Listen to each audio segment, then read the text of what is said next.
కన్యకలందరికంటే ఆమె అతని వల్ల దయాదాక్షిణ్యములు పొందెను. ఆమె ఒక అనాథ బాలిక. తల్లిదండ్రులు చనిపోయారు. చాలా చిన్నతనం, అమాయకత్వం, ఏమీ తెలియని ఒంటరి ఆడపిల్ల. ఆమె బంధువు ఆమెను చేరదీసి పెంచడం జరుగుతుంది. కానీ ఆమె చాలా అందమైనది, అపురూప సౌందర్యం కలది.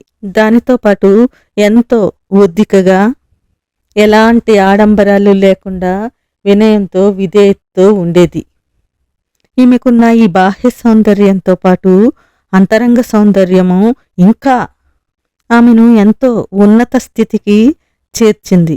ఆమెలో ఉన్న ఈ సుగుణాలన్నీ ఆమెను రాణిగా చేశాయి.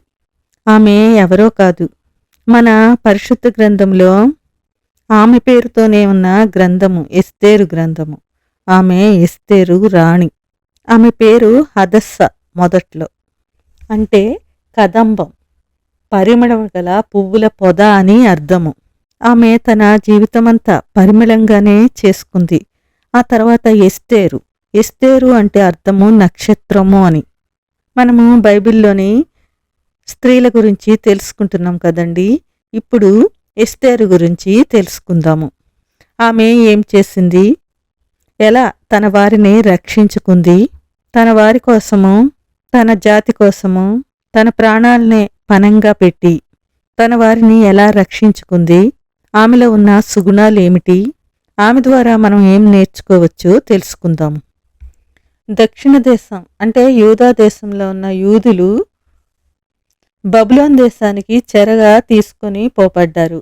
క్రీస్తుపూర్వం 586లో యెరూషలేములోని దేవుని ఆలయము నాశనం చేయబడింది. ఈ బబులోన్ తర్వాత పర్షియన్లు ఆధిపత్యం చేశారు. క్రీస్తుపూర్వం 537లో కోరెష్ చక్రవర్తి యూదులు తిరిగి యూదా దేశానికి తిరిగి వెళ్ళవచ్చు అని ఆజ్ఞ ఇస్తాడు.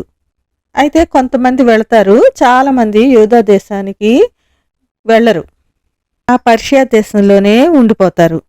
కోరెష్ తర్వాత చాలామంది రాజులు వస్తారు. ఆ తర్వాత వచ్చిన రాజు అహష్వరేష్.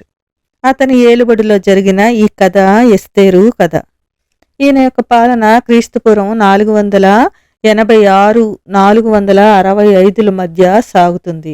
క్రీస్తుపూర్వము 483 473 మధ్య ఎస్తేరు గ్రంథంలోని సంఘటనలు జరిగాయి అని చెప్పవచ్చు. ఈయన యొక్క రాజ్యము భారతదేశం సరిహద్దుల నుండి యూరప్, ఆఫ్రికా ఖండాల వరకు వ్యాపించిన మహా సామ్రాజ్యము. యూదులు ఆయన రాజ్యం మొత్తం వ్యాపించి ఉన్నారు.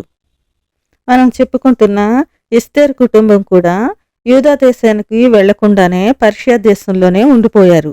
ఆ తర్వాత కొంతకాలానికి ఆమె తల్లిదండ్రులను కోల్పోయింది. ఈమె తల్లిదండ్రులు లేనిదై ఒంటరిగా ఉన్నప్పుడు మొర్దెకై ఆమెను పెంచుకుంటాడు. ఒక కుమార్తెగా స్వీకరించడం, ఆమెను చాలా అపురూపంగానే పెంచుతాడు.